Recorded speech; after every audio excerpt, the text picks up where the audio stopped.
কিয়ামতের দিন 50,000 বছর মানুষেরা হাসরের ময়দানে দাঁড়িয়ে থাকবে। 50,000 বছর বিচারের দিনটা লম্বা হবে 50 আলফা সানা মিম্মা তাউদ্দুন। এই পৃথিবীতে তোমাদের গণনা মতে 50,000 বছর যত বড় লম্বা, কিয়ামতের বিচারের দিনটা হবে অত বড় লম্বা। মানুষেরা হয়রান হয়ে যাবে। মানুষের মাথার চান্দি, গুনাহগারের মাথার চান্দি ফেটে গিয়া মগজগুলি গলে গলে পড়তে লাগবে। জিহ্বাটা ঝুলে কুকুরের মতো নাভিস্থল পর্যন্ত পড়ে যাবে। সারা ময়দানে পানি পানি বলে চিৎকার হতে থাকবে। মানুষেরা বিভীষিকাময় দৃশ্য দেখে হয়রান হয়ে যাবে। ভয়ের চোটে কলিজা গলার কাছে চলে আসবে। কোনো উপায় নাই। মানুষেরা হয়রান হয়ে গিয়ে হযরত আদম আলাইহিস সালামের কাছে যাবেন। আল্লাহর কাছে একটু সুপারিশ করেন, আমাদের বিচার হয়ে যাক।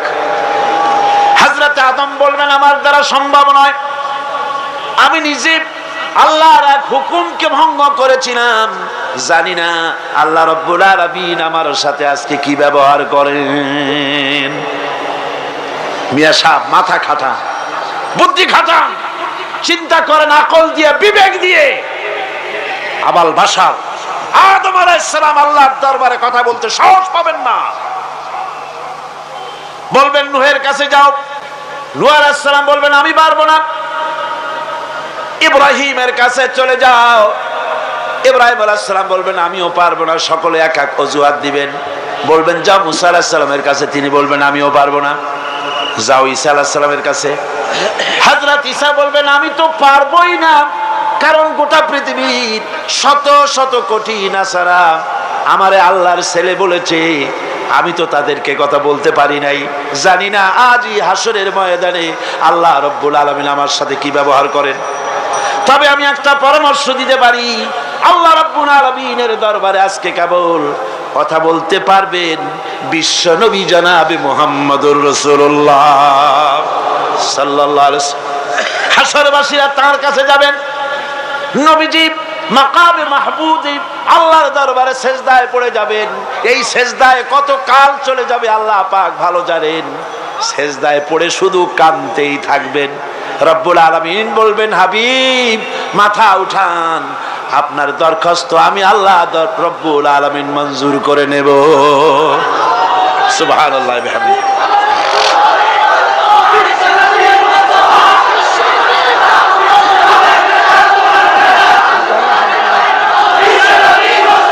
আমার ভাইয়েরা, ওই আল্লাহ রাব্বুল আলামিন বলেন, কিয়ামতের দিন, কিয়ামতের দিন, কিয়ামতের দিন আমার সামনে আমার বিনা অনুমতিতে কেউ কথাও বলতে পারবে না। ইয়ালামু মা বাইনা আইদিহিম ওয়া মা খালফাহুম। মানুষের অগ্র পশ্চাৎ কেউ জানে না। মানুষের আগের পাশের সবকিছু খবর আমি আল্লাহ রাব্বুল আলামিনের কাছে আছে, সব আমি জানি। ওয়ালা ইউহিতুনা বিশাইইন মিন ইলমিহি ইল্লা বিমা শাআ। আর আল্লাহর জ্ঞাত বিষয় সমূহের ভিতরে কোন জিনিসই লোকদের জ্ঞানের আওতায় আসতে পারবে না। অবশ্য আল্লাহ যদি কিছু নিজের জ্ঞান থেকে কাউকে জানাতে চান, সেটা স্বতন্ত্র কথা। ওয়াসিআ কুরসিয়ুহুস সামাওয়াতি ওয়াল আরদ। তার সাম্রাজ্য সমগ্র আকাশ জমিন, আকাশ মণ্ডল জমিন নিয়ে বিশাল সাম্রাজ্যের একচ্ছত্র অধিপতি। কেউ তার মোকাবেলায় নাই, কেউ তার সমকক্ষ নাই। চিল্লায় কোন সুবহানাল্লাহ। ওয়ালা ইয়াউদুহু হিফযুহুমা ওয়া হুয়াল আলিয়্যুল আযীম। এসব কিছু রক্ষণাবেক্ষণ করতে গিয়ে আল্লাহ পাককে কখনো দুর্বল করে দেয় না, অক্ষম করে দেয় না। আল্লাহ ক্লান্ত হন না, তিনি সর্বজয়ী, সর্বজ্ঞ। সুবহানাল্লাহি ওয়া বিহামদিহি। জোরে কোন সুবহানাল্লাহি ওয়া বিহামদিহি। এবার আল্লাহ রাব্বুল আলামিন চোখে দেখা জিনিসগুলি বলতেছেন, বান্দা আমার তাওহীদ দেখতে চাও, চোখে দেখা জিনিসগুলির ভিতরে তাকিয়ে দেখো, আমার তাওহীদ বিরাজ করছে।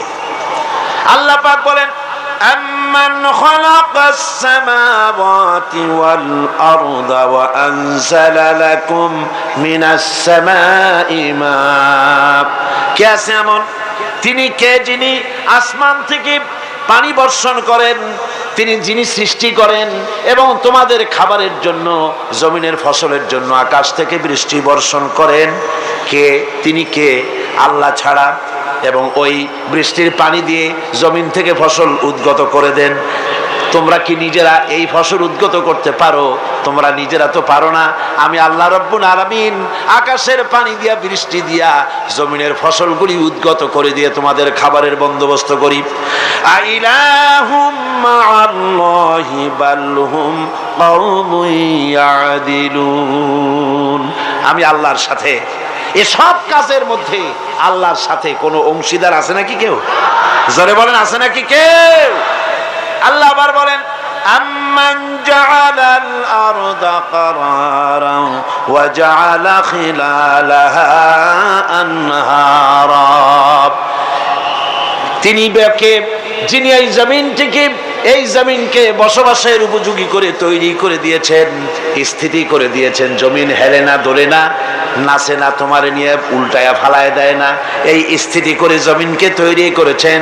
আর জমিনের উপরে নদ নদী প্রবাহিত করে দিয়েছেন তিনি বা কে? তিনি তো একমাত্র আল্লাহ রাব্বুল আলামিন।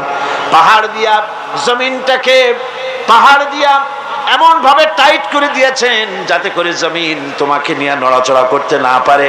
আল্লাহ পাক বলেন, আইলাহুম মাআল্লাহি বাল আকসারুহুম লা ইয়ালামুন।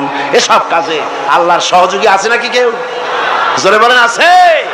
সুতরাং তোমাদের অনেকেই এসব কথা বুঝতে পারো না, চিন্তা করো না।